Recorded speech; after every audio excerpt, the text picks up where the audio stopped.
Dragon's Dogma 2 is off to a very bad start with 1,600 reviews sitting at mostly negative, and there are a number of reasons for that. 21 reasons, in fact, one might say. But yeah, a lot of people are upset about the DLC. They're also upset about having to spend $2 to edit your character, and all of that is 100% justified. And that's, in fact, the reason why I didn't buy Dragon's Dogma 2, because I was sitting here refreshing the Steam page so that way I could buy it. And then once it was available for purchase instead of pre purchase, um, immediately get hit with 21 DLC items. And that was just like, I was like, no, I'm not going to buy it. Like, I'm going to wait because this is terrible. I don't want to support this because these are terrible practices. The $70 single player game with 21 different DLC purchases at launch, like immediately, not like added a day after launch. No, immediately as soon as the game launched, 21 DLC items for purchase for $41 total on top of an already $70 game. That is unacceptable, right? Especially since the game is having some problems. Obviously, it has de novo in it, and like the performance isn't great. We can look at some reviews. $2 to edit your character in a single player game after spending $80. This one I thought was pretty funny. This guy was putting together a compatibility guide for playing the game under Linux/Steam Deck, which required him to use various versions. Apparently, each of these counted as an individual PC and triggered the de novo tamper protection, and now he can't play at all on any of his systems. So I thought that was pretty funny.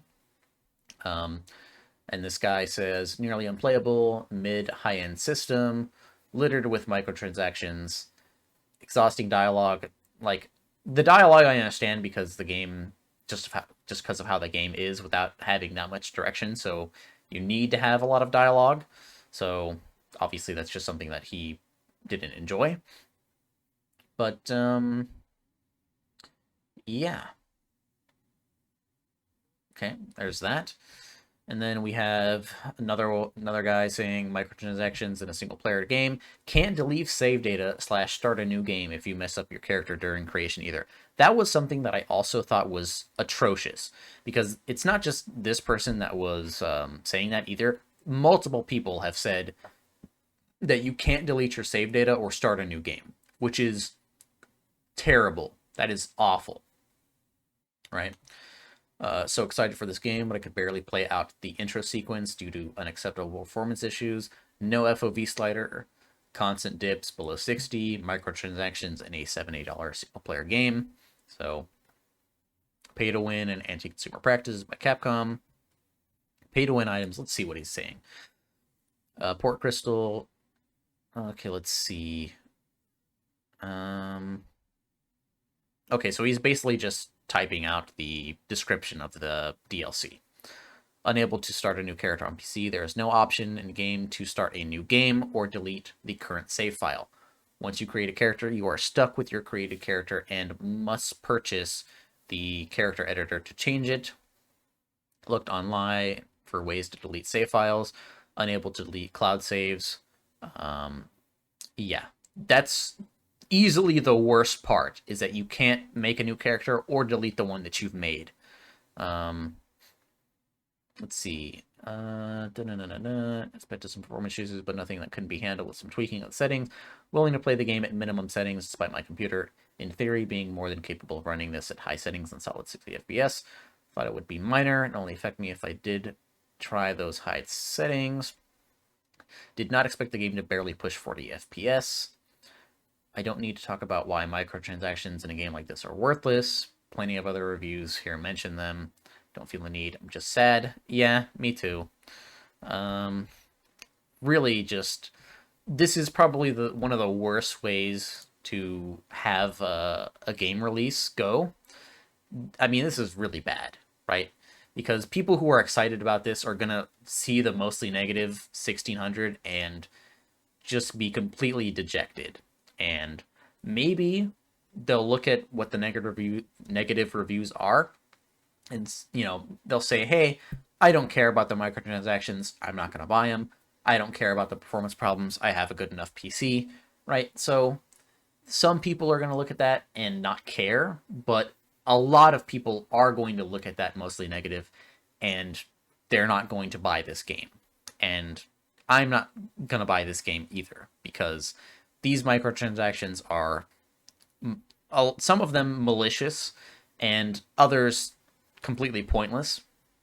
So the ones that I think are malicious are the Explorer's Camping Kit and the Ambivalent Rift Incense. So the reason I think the Explorer's Camping Kit is malicious is because of the description, which says you gain one special camping kit, and then you make them available for purchase at shops in-game. So you spend $3 to be able to purchase this item in-game from stores, basically, after getting one of it, right? So you get one after spending $3, and then you can purchase it in-game. Why can't you simply just spend $0 and purchase it in-game, right? So obviously what they did was they ripped it out of the game, charged you $3 for it, to then allow you to buy it in-game. So purely just malicious. And then you have the Ambivalent Rift Incense, which changes your pawn inclination. So obtain an item which will change your pawn's inclination once to a random one. So you don't even get to choose, after spending $2, you don't even get to choose what inclination your pawn has. Instead, you just dice roll, basically. So that is also just another straight up malicious DLC. And then I also think the character editor is also a malicious DLC, right? You should be able to edit your character in-game. They had an entire character creator for that, and you can't change how your character looks in-game. Just totally malicious, right? All this other stuff, to me, doesn't matter.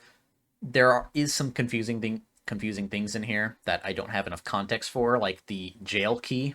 Like, what does this even mean? Obtain a key to the jail, right? It will break after a single use.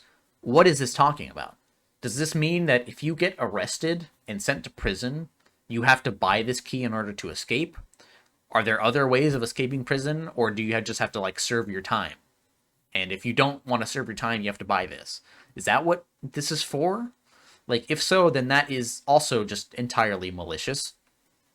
Now, this heartfelt pendant doesn't have a description, so really this is just me guessing what this does, but my assumption is that this is for increasing your favorability with certain NPCs or your pawns, right? Because it's called Heartfelt Pendant, a Thoughtful Gift.